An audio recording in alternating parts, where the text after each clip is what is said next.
জিবরিল তুমি যদি তাদেরকে ধ্বংস করে দাও আমি ইসলামের বাণী কার কাছে পৌঁছাবো? আমার নবীকে আঘাত করতে করতে আমার নবীর পুরো শরীর মুবারক রক্তাক্ত করে দিয়েছে। আমার নবীকে রক্তাক্ত করতে করতে আমার নবীর দান্ধান মুবারক শহীদ করে দিয়েছে। এখনো পর্যন্ত যারা উহুদের পাহাড়ে গিয়েছেন, উহুদের পাহাড়ে ঢুকতেই একেবারে মুখে আমার নবী আঘাত পাওয়ার পরে মাথাতে আঘাত পেয়েছেন, প্রচণ্ড আঘাত পেয়েছেন। আঘাত পাওয়ার পরে আমার নবী রহমাতুল লিল আলামিন উহুদের পাহাড়ে আমার নবীর মাথা মুবারকটা রেখেছিলেন। আমার নবী যে মাথা মুবারক ওই পাহাড়ের মাটির মধ্যে রেখেছেন, আমার নবীর মাথা মুবারকের নকশা উহুদের পাহাড়ের মধ্যে এখনো পর্যন্ত বিদ্যমান। আমি কারো মুখ থেকে শুনে বলছি না, আমি দেখেছি। আলহামদুলিল্লাহ পড়েন। আজীব বিষয় হচ্ছে আমার নবীর মাথা মুবারকের নকশা তো উহুদের পাহাড়ে এখনো পর্যন্ত বিদ্যমান আছে। আমার নবী যে কিছুক্ষণ সময়ের জন্য উহুদের পাহাড়ে নবীজির মাথা মুবারক রেখেছিলেন, কিছুক্ষণ সময় যে অবস্থান করেছিলেন, আমার নবীর নুরানি জিসিম মুবারকের সুঘ্রাণ এখনো পর্যন্ত উহুদের পাহাড়ের মধ্যে বিদ্যমান রয়েছে।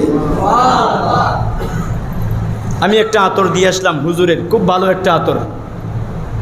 জীবনে কত আতর ব্যবহার করলাম, কত মানুষের কাছে গেলাম, কত রকম পারফিউম ব্যবহার করলাম বা ঘ্রাণ নিলাম। আল্লাহর কসম করে বলছি, আমার নবী রহমাতুল লিল আলামিনের যেই খুশবু এখনো পর্যন্ত উহুদের ময়দানে পাওয়া যায়, সেই খুশবু পৃথিবীর কোনো সুঘ্রাণে পারফিউমে আতরের মধ্যে নেই। যারা মদিনাতুল মুনাওয়ারাতে যাওয়ার সুযোগ হবে, এটা মদিনা শরীফের একেবারেই পাশে, বেশি দূরে না। উহুদের পাহাড়ে একটু যাবেন, আমার নবী রহমাতুল লিল আলামিনের মাথা মুবারক যেই জায়গার মধ্যে রেখেছিল, এই জায়গার মধ্যে যাবেন, ওইখান থেকে আসতে মনে হবে না, মনে হবে যে এই মাত্র আমার নবী রহমাতুল লিল আলামিন এই জায়গা থেকে প্রস্থান করেছেন। মানে কিছুক্ষণ আগেই এই জায়গার মধ্যে আমার নবী ছিলেন, সেই জন্য এই জায়গার মধ্যে এখনো পর্যন্ত সুঘ্রাণ বিদ্যমান রয়েছে। আমি যদি চেয়ার থেকে উঠে যাই, কয়েক মিনিট ঘ্রাণ থাকবে, কয়েক মিনিট এই চেয়ারের মধ্যে ঘ্রাণ থাকবে। কেন জানেন? কারণ আমি আসার সময় হাতের মধ্যে আতর দিয়ে আসছি, পাঞ্জাবির মধ্যে আতর দিয়ে আসছি। তো আমি তো কাঠের মধ্যে ধরেছি, টেবিলে ধরেছি, এখানে বসেছি, কিছুক্ষণ সময় ঘ্রাণ থাকবে কিনা?